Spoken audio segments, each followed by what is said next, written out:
Claro. Eso no puede estar en la película. Entonces, bueno, era más complejo, ¿no? En esa época. Era complejo. De hecho, el hijo de Torre Nilsson cuenta cómo fueron a buscar las latas de películas cuando comienza el proceso en el 76 y los milicos la querían quemar. Claro. No podían entender cómo quemar una obra de arte. Por eso, sacarlo de bronce era lo más fácil, Claro. ¿viste?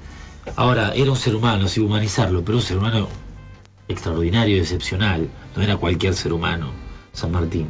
Era un tipo, una capacidad, un talento, una fuerza de voluntad y un alquimista de pueblos también, ¿no? Un tipo muy complejo y difícil de retratar en 90 minutos también. Pero bueno, es un hermoso trabajo el de la actuación. Y muy intenso, sobre todo. Vamos a escuchar un tema, ¿qué les parece? Por Seguimos favor, en un minutito. Y tenemos mensajes que nos llegan a través del Twitter, a través del Facebook. Aníbal Barengo saluda a Rodrigo, dice que su mamá Lila fue una gran compañera del Rojas. Mirá qué grande. Bueno, un abrazo grande para él. Nora también manda saludos, felicita por el programa desde ¿Quién será? Guayaquil.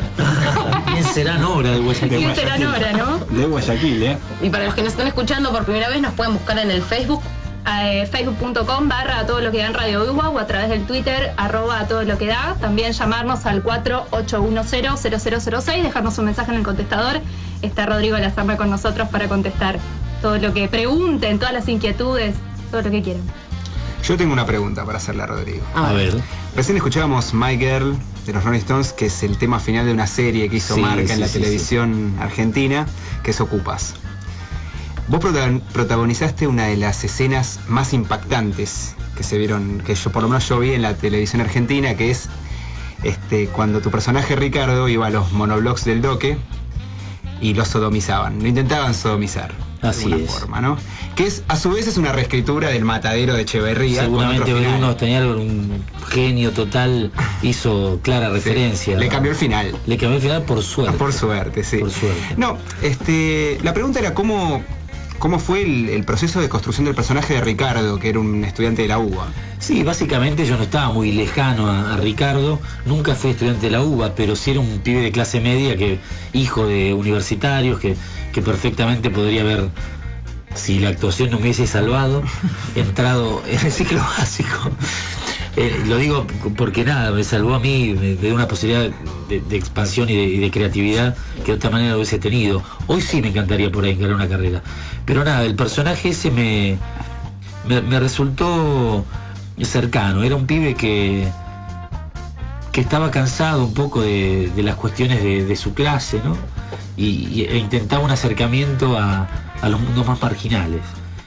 Por supuesto que no le salió del todo bien ese acercamiento. Como bien recordás este capítulo, que si no me parece que era el capítulo 4, donde él va a buscar a sus amigos al Doque y nada, lo dejan ahí adentro y casi termina como el Matadero de Echeverría, ¿no? Sí. Que lo mandan al matadero precisamente, sí. a Ricardo. Sí, y ese tema, ni bien empezó a sonar, inmediatamente me hizo un link con el final de la serie. Es el tema con el que cierra la serie. Sí. El último capítulo termina con ese tema. Fuerte el último capítulo. Muy hermoso, sí, muy fuerte. Hermoso. Es una obra de arte ese programa, de verdad. Fue muy interesante el cambio del personaje. Sí. Cómo iba cambiando el personaje a lo largo de los capítulos. Sí, totalmente. Era un descenso a los inframundos, ¿no? Sí. De este pibe con mucha ingenuidad y mucha inocencia, terminó pasándola bastante mal. Aprendió algunas cosas seguramente. Pero fue un programa de enorme trabajo. Primero como Bruno Estañaro, como guionista, daba pena filmarlo, eso, de lo bien escrito que estaba. Era una obra de arte, de verdad. La fotografía, el arte y lo que significó en ese momento del país, un programa como Ocupas, ¿no? Después de 10 años de menemismo, donde supuestamente nos vendían que éramos del primer mundo. Adquirieron visibilidad muchas cosas. Totalmente, por primera vez. Y resiste al tiempo, ¿no? Sí. Está concebido como un clasiquito, creo yo, ¿no? Ese neorrealismo argentino muy bien logrado. Es verdad. Sí, un retrato de un momento de la Argentina bravo, que está en reconstrucción siempre, ¿no? Totalmente, sí, algo emergente ahí que se quiso tapar durante 10 años. Pero como sabemos, lo emergente sale. Siempre. Siempre. Sí. Así que yo te voy a dejar picando una pregunta para el próximo bloque vamos en el medio a escuchar noticias, a escuchar un poco de música, pero yo siento que hay algo con la locura que a vos te genera algún interés particular, es mi percepción. Mientras yo estaba cursando mi carrera, veía Sol Negro. Bueno, sí, claro, ahí sí, sí, en realidad, lo contestamos. Lo dejamos ahí, lo dejamos picando para que los que están del otro lado se queden escuchando. Estamos con Rodrigo de la Serna, a todo lo que da.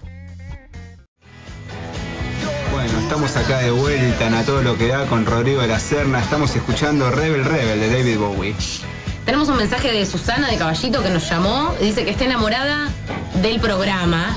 Hermosa entrevista, le gusta cómo estamos llevando esta hora divertida, entretenida y sobre todo haciendo todo el recorrido por esta historia apasionante de tu vida, porque quizás vos lo vivís con naturalidad, pero para el que está del otro lado es apasionante la cantidad de personajes que has podido llevar en tu propia sangre, piel, ¿no? Sí, es lindo, la verdad no me quejo, la he pasado bien hasta hoy. Espero seguir pasándola. ¿Cómo no? Siempre. Siempre hay una ola que correr. Siempre. Sí. Bien. Había quedado una pregunta pendiente, así cerramos el tema de... Sí, el tema de Sol Negro, preguntabas vos. Sí. Sí, bueno, fue un programa que después de Ocupas, eso vino después de filmar Diarios de Motocicleta, inclusive. Fue la primera experiencia laboral después de esa gran película que tuve la suerte de participar. Y cómo decirle que no, un proyecto en el cual trabajan Alejandro Urdapilleta, que para los que no lo conocen es el dios del teatro underground de los 80s y un artista excepcional, un referente obligado de todos los actores de este país. Poder tirar escenas con un tipo así para mí era un privilegio y un orgullo enorme. Estaba Carlos Belloso, también otro genio de la actuación. Ese sí que se caracteriza de verdad, ese sí es un camaleón absoluto. Capusotto estaba, Fernando Peña, yo, y la temática era esa, ¿no? ¿Qué equipo, Un equipazo, un Dream Team, como se dice, como dicen los gringos. Sí, la temática era esa, en realidad mi personaje era un pibe de clase alta, que para zafar de ir preso porque condujo drogado y ebrio y mató a un par de personas, se hacía pasar por loco como una estrategia de abogado, entonces lo internaban en un neuropsiquiátrico para no ir preso. Ahí uno se entera que en realidad no es tanto mejor y a veces la cuestión popular es preferible estar en un loquero que estar en la cárcel. Porque sos ambulante, entras y salís y todo eso, pero bueno, ahí se complicaba la historia un poco y se metía en los submundos de los neuropsiquiátricos de este personaje. Hay como un punto en común, ¿no? Importante, me parece, entre Ricardo y el personaje de Sol Negro, como que es un intruso, ¿no? El personaje es un intruso. Exactamente, es cierto. Es una persona que no pertenece a esos mundos y por determinados motivos se ve sumergido en esas realidades. Sí. Pregunta, cambiamos el plano. Bonavena, ¿asignatura pendiente? No, ya está. Bonavena, para los que no saben quién es Bonavena, fue un boxeador emblemático de los 60s y los 70s que llegó a pelear con Clay. Sí, con Clay, con Frazier, con Patterson, con los grandes boxeadores de la historia de la humanidad, digamos. Él fue contemporáneo de los más grandes boxeadores de todos los tiempos. Peso pesado. Muhammad Ali, ¿no? Claro. Le hizo pelea y casi le gana. Un pibe de Parque Patricios, que era enorme, era gigantesco. Había un proyecto de cine, de película para hacer de él. Me entrené como un animal literalmente durante 365 días. Iba todos los días al gimnasio, tenía una dieta de 7 comidas diarias para aumentar de peso. Practiqué boxeo durante todo ese tiempo también. Y bueno, mala leche, no se hizo la película, no giraron la guita de España, entró una crisis financiera muy importante y quedé en Orsay. Y fue un bajón después de un año de matarme. Aparte el personaje era ideal. Era ideal. Natalio. Uy, era para hacer un desastre, era espectacular. Pero gracias a eso pudiste hacer Revolución. Exacto, se pincha eso, inmediatamente aparece Revolución, el cruce de los Andes, que me salvó eso. Con Tristan Bauer le voy a estar eternamente agradecido por esa propuesta tan linda, ¿no? Te invito a andar en moto, Diarios de Motocicleta. Sí. Película que, les cuento un detalle que tiene que ver con el CBC. Cuando la trabajamos en el CBC, en la materia de Ciencia Política, Rodrigo vino a dar una clase al aula 328 y los alumnos estaban fascinados. Vos sabés que el otro día me encontré con una compañera de la facultad y me dijo que había estado en esa clase. Sí, fue muy linda clase. Cuando me contó de la experiencia me dijo que la recuerda siempre. Qué bueno, mira. Te recuerda siempre. Fue una gran idea que vengas y aparte los chicos la pasaron muy bien. Aparte no les había avisado que iban a venir. Sí. Dije, va a venir alguien de la película. Y cuando vieron a entrar, sacaban así los celulares sacando fotos, no la podían creer. Y aparte se hizo una charla muy buena. Sí, muy buena. Fue muy hermosa la experiencia. Bueno, diarios de motocicleta, Granado. Uf, ahí te puedo hablar horas de esta experiencia, lo que significó para mí. Aparte tuviste una relación con Granado. Sí, Alberto Granado fue el compañero del primer viaje del Che Guevara cuando todavía no era el Che. Era un jovencito estudiante de medicina de 23 años. Pensemos que esto es pre-hippie, no, pre-Beatnik, ¿no? Años 52. Que dos jóvenes se lanzaran en una moto a cruzar toda Sudamérica en ese año era cuando menos una locura absoluta. Pero bueno, no eran cualquiera dos, eran Alberto Granado y Ernesto Che Guevara, ¿no? Volver a caminar los pasos que esos dos hombres recorrieron 50 años después fue para mí un privilegio, sobre todo por lo artístico, ¿no? También con Gael García Bernal, que hizo del Che Guevara, yo hice de Alberto Granado, nos preparamos antes del rodaje 4 meses, es algo impensado eso hoy por hoy en el cine, que es una experiencia cinematográfica del siglo XX esa, ¿no? En celuloide, 3 meses recorriendo Sudamérica, en Chile, Perú, Argentina. Ahora escucho este tema también y se abre la canilla y el río empieza a fluir, ¿viste? Mucha emoción, ¿no? Estuvimos con Robert Redford, eso vino después, pero te decía, 4 meses estudiando el social histórico de la época, el año 52, un año muy emblemático, ¿no? Sobre todo para este país, es cuando muere Evita. Leímos los libros que ellos leían, vimos las películas que ellos vieron, aprendimos a bailar mambo, tango, a manejar esa moto. Yo tuve que perfeccionar mi acento cordobés, Gael tuvo que perfeccionar su acento porteño. Una película de época y entrañable por donde se la mire, ¿no? La recomiendo para todos los que estén escuchando este programa. Diario de Motocicleta es una película fundamental y muy emotiva, ¿no? Para mí Diario de Motocicleta es una postal bellísima de lo que fueron esos años, una postal bellísima pre-revolución, y hay escenas chiquitas que si uno sabe caminarlas encuentra al mismo Buenos Aires de esa época, encuentra una parada de subte, encuentra un colectivo viejo que casi se llevan puestos cuando salen con la moto, y es entrar a ese Buenos Aires, porque pasa de Buenos Aires, Córdoba y América Latina. Sí. Y me parece que es formidable. Está muy bien realizada. Bueno, Walter Sales es un director de prestigio internacional, un tipo de una capacidad narrativa impresionante, ¿no?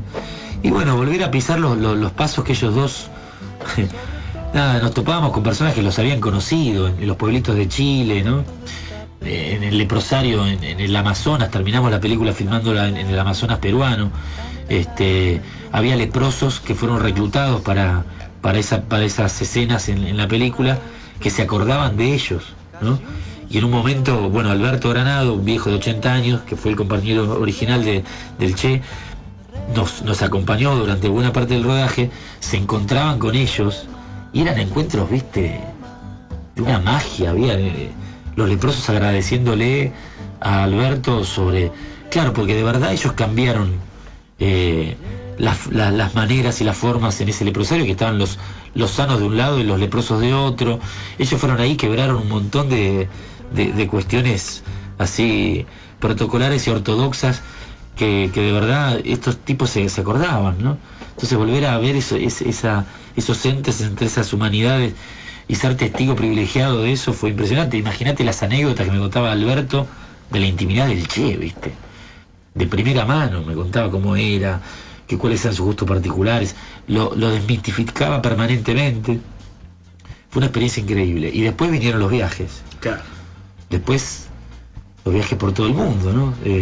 Ahí lo conocí a Robert Redford, conocía, qué sé yo, después de Hacían Pena. En un momento estaba en un cóctel de esos caretas en Cannes, ¿viste? Me pasan un culo por la espalda, mío, atrás era Naomi Campbell, ¿viste? Esas cosas bizarras. Que 3 meses antes estaba revolcándome el barro en el Amazonas y de golpe te pasaban esas. Surrealista, entonces veías, ¿no? Claro, era muy surreal todo, ¿no?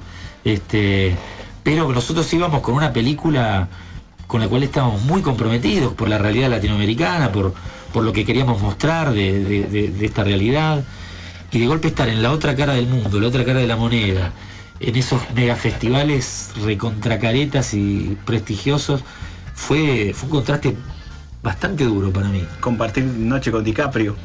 Compartir noche con DiCaprio.